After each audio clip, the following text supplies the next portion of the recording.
This begins with a truth most people never hear, but feel deep in their bones, because when someone avoids hoovering, it's easy to assume pride, indifference, or emotional coldness. But the real reason sits much deeper and hurts much more than silence ever could. Because avoidants don't stay away because they stopped caring. They stay away because coming back would mean risking something they have spent their entire life avoiding, which is rejection that confirms their worst belief about themselves.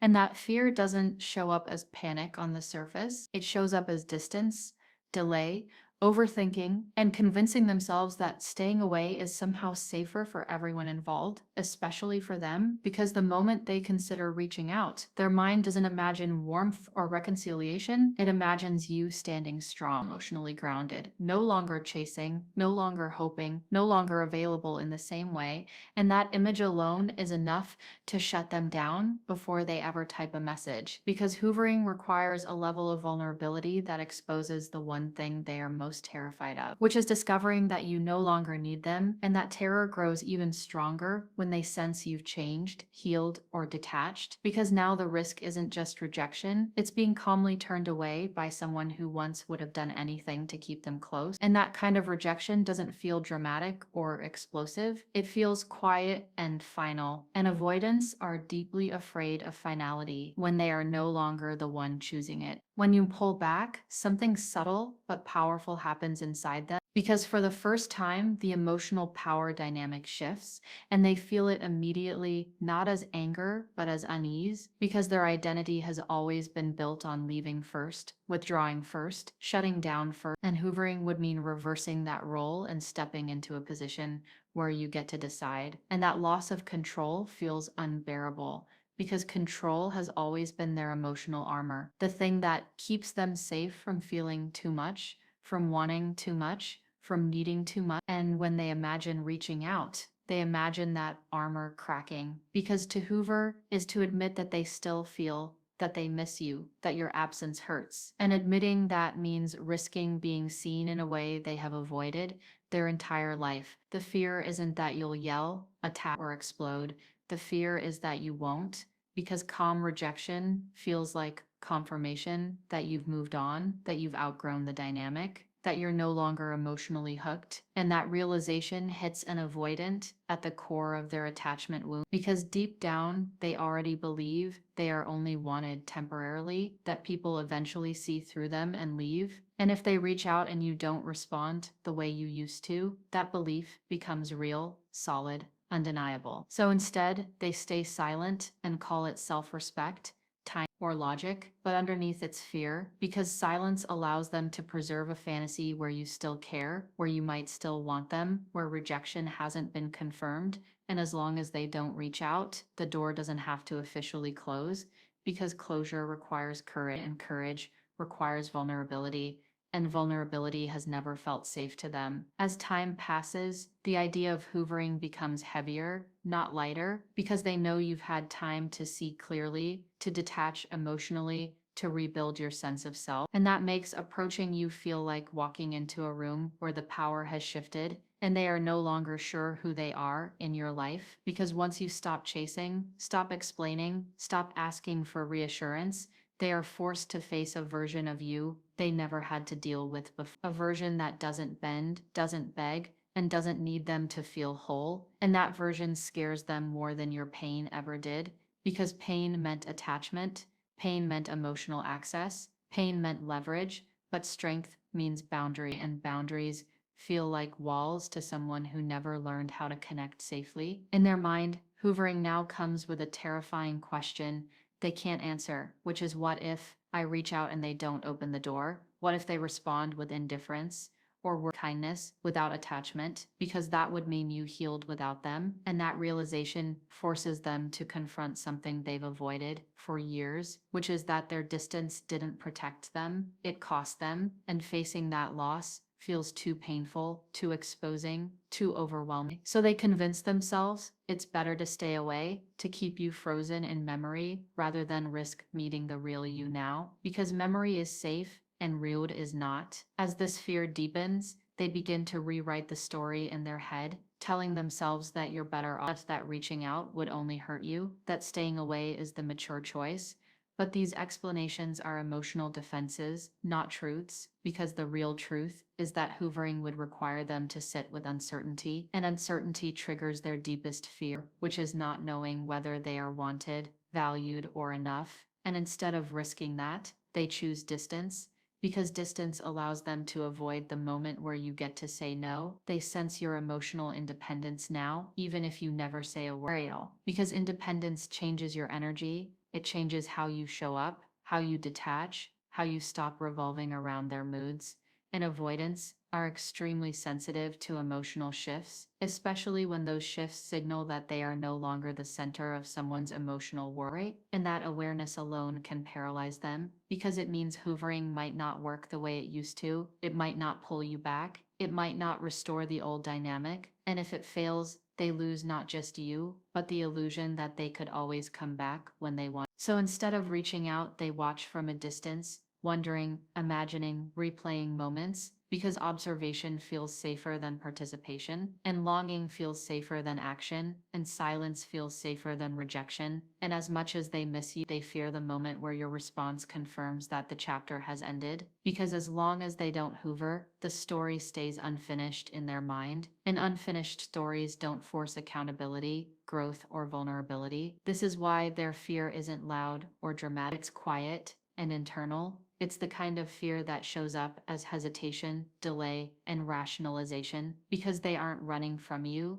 they're running from the version of themselves that would have to be exposed if you didn't want them back. And that version feels too fragile, so they stay away, not because you didn't matter, but because you mattered enough to hurt them in a way they don't know how to survive yet. And as they stay away longer, something heavier begins to form inside them. Because silence doesn't erase attachment, it amplifies it. And the longer they don't hoover, the more their fear quietly mutates into shame. Because deep down, they know that reaching out late feels riskier than reaching out early. And yet they still don't move, because now they're not only afraid of rejection, they're afraid of being asked the question they don't know how to answer. Which is why now, because that question forces them to confront their pattern, their absence, their emotional withdrawal, and avoidance, are far more afraid of being held accountable than they are of being lonely. Because accountability requires emotional presence, and presence has always felt unsafe to them. They replay moments where you waited, where you tried, where you stayed longer than you should have, and instead of motivating them to reach out, those memories intensify their fear. Because if you endured that much and still walked away, then your strength feels undeniable now, and strength in someone else exposes their own emotional limitations, which makes them feel inadequate. And inadequacy is something they've been running from their entire life. So instead of hoovering, they freeze, telling themselves that too much time has passed, that the moment is gone, that you've probably moved on, because assuming rejection feels less painful than risking it in real time.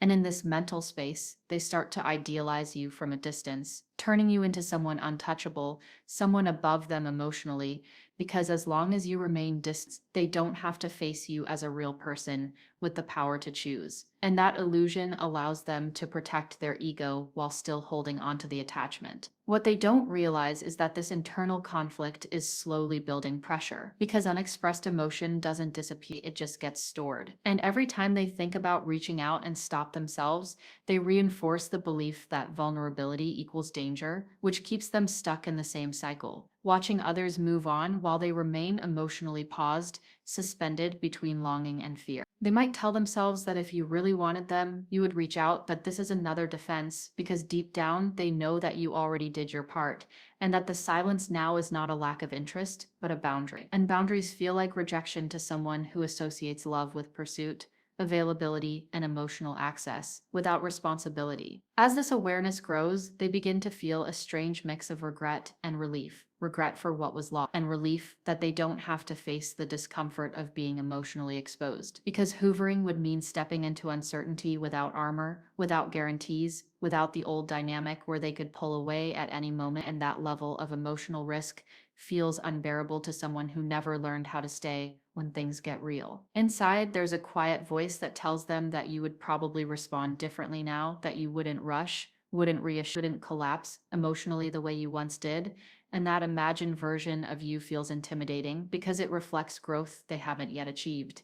And instead of inspiring them, it triggers comparison, which leads to avoidance because comparison forces them to face the gap between where they are emotionally and where you might be now. This is where fear turns into paralysis because now hoovering isn't just about reaching out, it's about facing the possibility that you've outgrown them. And that possibility feels like an emotional verdict they're not ready to hear. So they stay silent and convince themselves that silence is strength, when in reality it's fear disguised as restraint. Because strength would require them to tolerate discomfort, uncertainty, and the risk of being seen fully, and those are muscles they never developed. As time goes on, they may check your presence indirectly through mutual spaces, imagined updates, or emotional intuition, looking for signs that you're still attached, because attachment feels safer when it's one-sided and distant, when it doesn't require action, and every sign of your independence, your calm, or your lack of reaction, confirms both their fear and their attraction,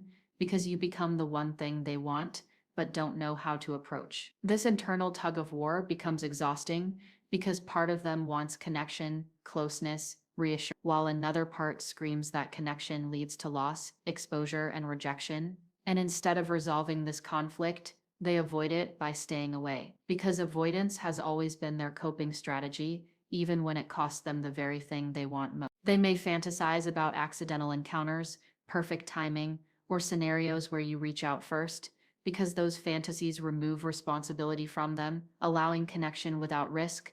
But when those scenarios don't happen, the silence grows heavy and the fear of rejection turns into a fear of irrelevance. Because now they're not just afraid you'll say no, they're afraid you won't feel anything at all. That fear cuts deeper than anger ever could, because indifference feels like erasure, and avoidants are deeply sensitive to feeling emotionally invisible, even though they often make others feel that way. This is the paradox they live in, craving closeness while fearing it, longing to be chosen while avoiding situations where choice is required, because choice removes the illusion of safety that distance provides. And yet, even as they remain silent, the attachment doesn't. It transforms into something quieter but more persistent, showing up in moments of loneliness, in comparisons with new connections that never feel quite right, in the sense that something meaningful slipped through their fingers because they were too afraid to reach for it. They may tell themselves that if you really mattered, they would have acted, but the truth is that you mattered so much that acting felt too dangerous,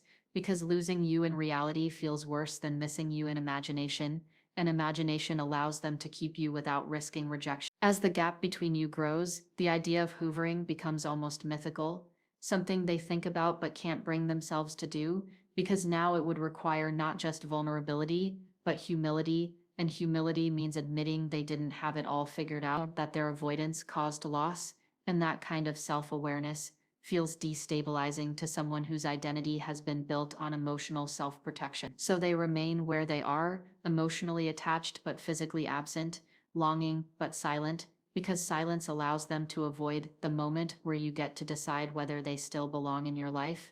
And as long as that moment doesn't happen, the fear stays hypothetical, not real. But here's the part most people don't realize. That fear doesn't go away just because they avoid hoovering. It follows them. It shows up in every connection, every almost reach, every moment where closeness feels possible but unsafe. Because until they learn how to tolerate the risk of rejection, they will keep choosing distance over intimacy, even when intimacy is exactly what they want. And this is why your healing matters more than their silence, because your growth becomes the silent boundary that forces them to confront their fear without you saying a word. And whether they ever hoover or not, the truth remains the same. They didn't stay away because you weren't enough. They stayed away because facing the possibility of rejection felt more terrifying than living with regret. And when regret settles in, it doesn't arrive all at once. It comes in waves, quietly, unexpectedly, often at night or in moments of stillness, because avoidants are very good at suppressing emotion during the day. But when distractions fade, the truth creeps in. And the truth is that staying away didn't make the attachment disappear, it only delayed the pain.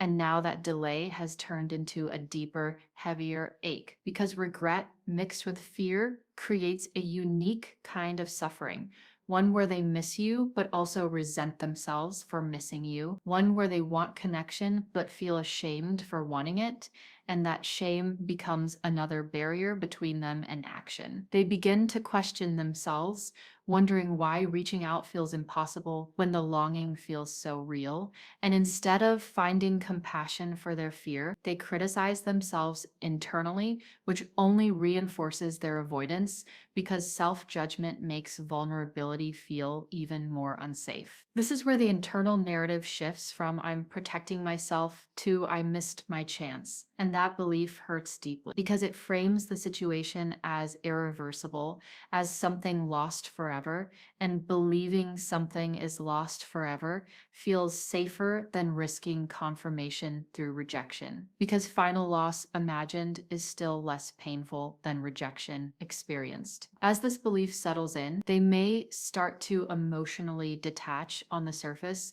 telling themselves they've moved on, but this detachment is fragile because it's built on suppression, not resolution. And suppressed attachment doesn't disappear, it resurfaces in patterns in future relationships where they pull away too early, where they feel dissatisfied without knowing why, where closeness triggers panic and distance triggers longing. And all of it traces back to moments like this.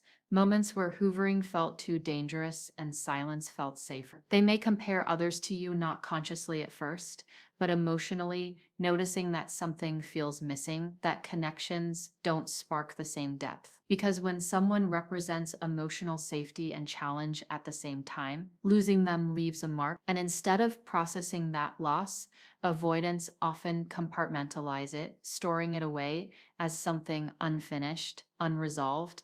An unfinished emotional business has a way of lingering beneath the surface of every new bond. Over time, the fear of rejection evolves into a fear of repeating the same mistake, and that fear can show up as even more distance in future connections, because if getting close once led to this level of regret, then staying guarded feels justified.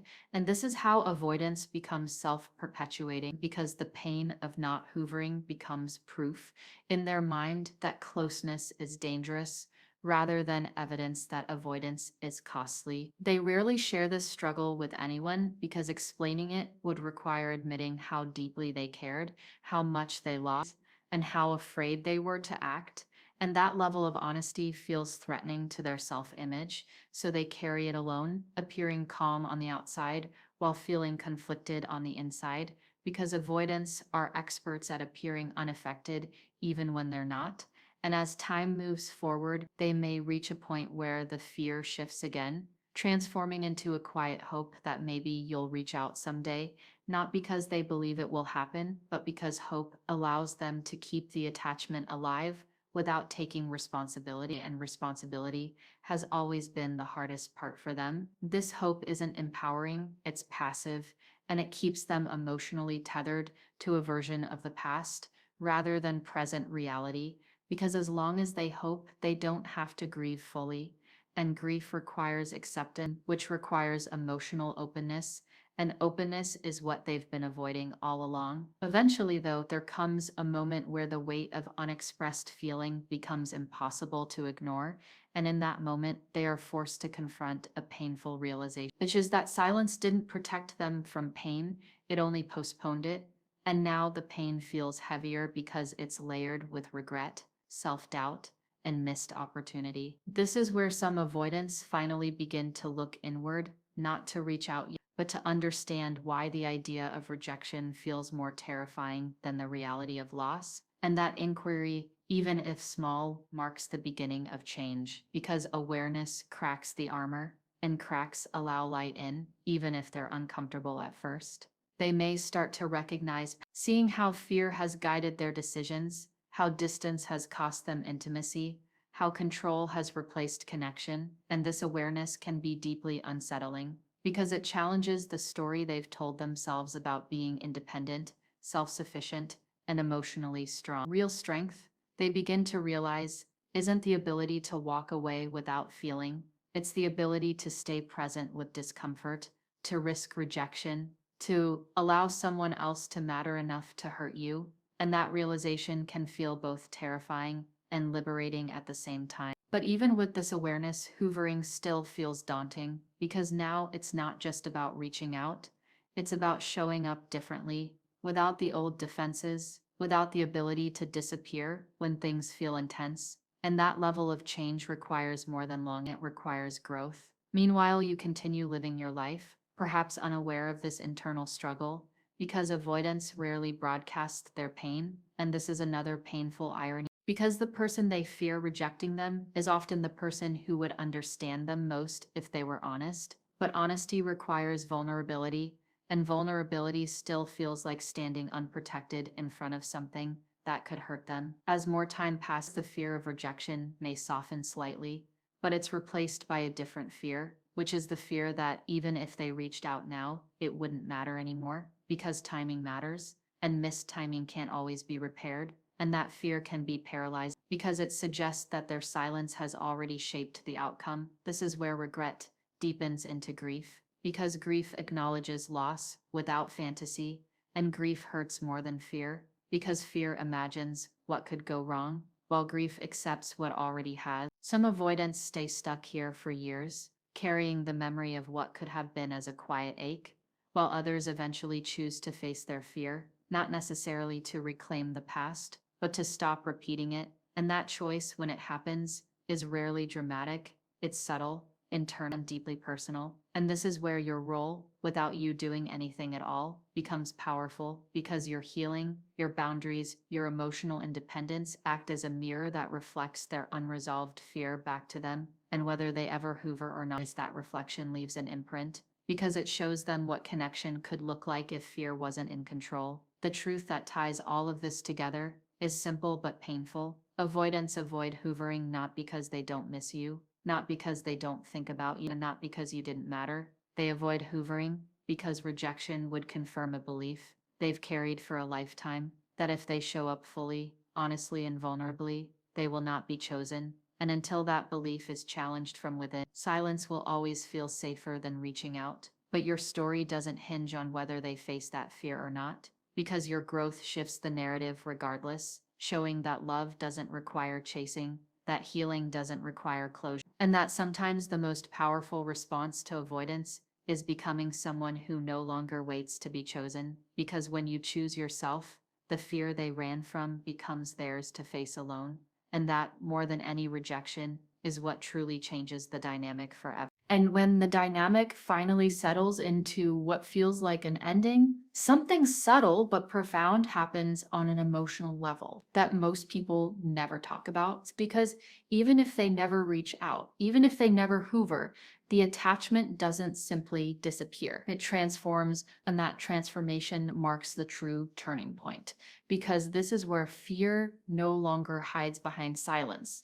It starts revealing itself through contrast, through comparison, through the absence you left behind. Because once someone has experienced a connection that challenged their defenses while still feeling emotionally real, every connection afterward is measured against that internal standard, and when nothing quite reaches it, the discomfort becomes impossible to ignore. They may find themselves in situations that should feel fulfilling, with people who are available, hence, and consistent, yet something inside them remains restless, disconnected, or numb. And instead of recognizing this as unresolved attachment, they often interpret it as boredom, incompatibility, or the belief that something is always missing, because acknowledging unresolved fear would require them to look back at what they avoided, and looking back threatens the emotional distance they rely on to feel safe. This is where the truth becomes unavoidable, because no matter how much time passes, your absence continues to echo, not as longing alone, but as a reminder of a version of themselves that almost emerged, a version that felt deeply, wanted honestly, and stood on the edge of vulnerability, but never stepped forward. And that unrealized version becomes a quiet source of regret, not just about you, but about who they could have been if fear hadn't been in control. Over time, this regret doesn't always hurt sharply. Sometimes it dulls into a background ache, a sense that something meaningful was left unfinished, and that unfinished feeling becomes part of their emotional landscape,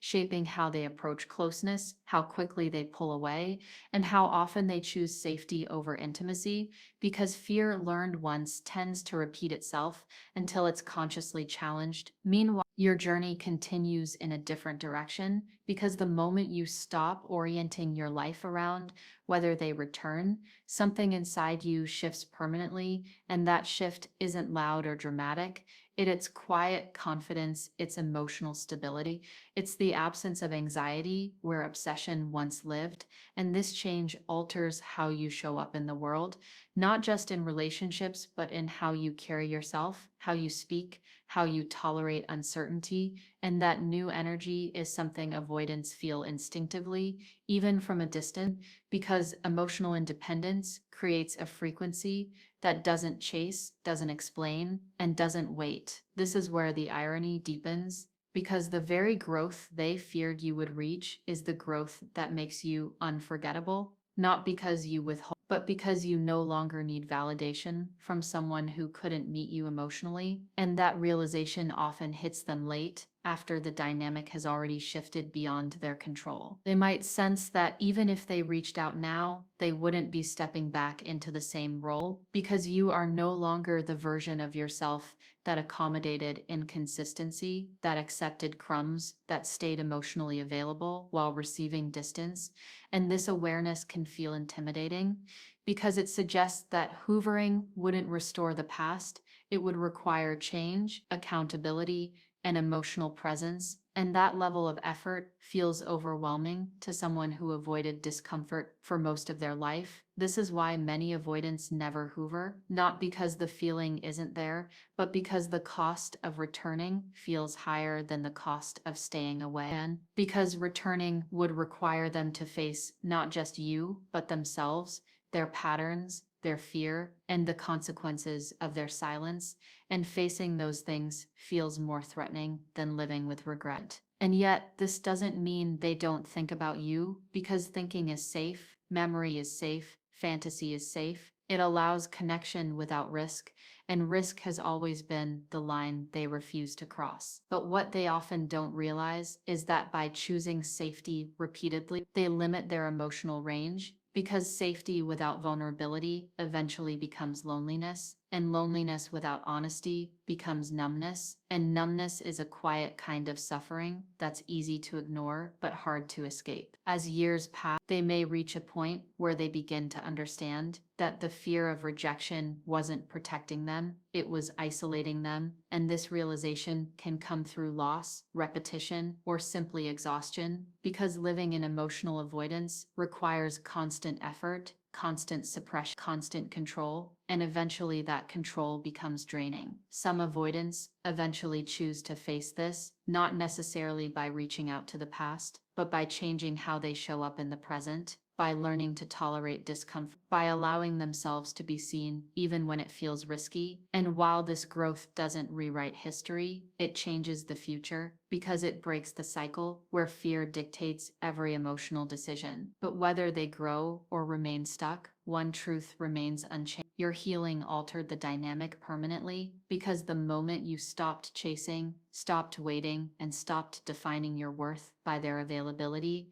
you reclaimed your power, and power doesn't announce itself. It's felt in absence, in boundary, in the calm certainty that you don't need someone to return in order to move forward. This is where the story completes itself, not with a message sent or ignored, but with an internal shift, because closure doesn't come from their actions, it comes from your self-respect, and self-respect rewrites the ending, regardless of what they do. They avoided hoovering because rejection terrified them, but the deeper truth is that your growth terrified them more, because it reflected what they hadn't yet faced, and that reflection lingers, quietly, persistently, long after silence has set. And this is why their absence is not a measure of your worth. It's a mirror of their fear, because people don't avoid what doesn't matter. They avoid what has the power to change them, and you represented that change, whether they were ready for it or not. So the story doesn't end with them returning or staying away. It ends with you choosing yourself fully, because when you no longer wait to be chosen, rejection loses its power, avoidance loses its hold, and fear no longer gets to define the outcome. And that is the moment where the dynamic truly ends, not in loss, but in emotional freedom, where your peace becomes the final chapter, and their silence becomes just another reminder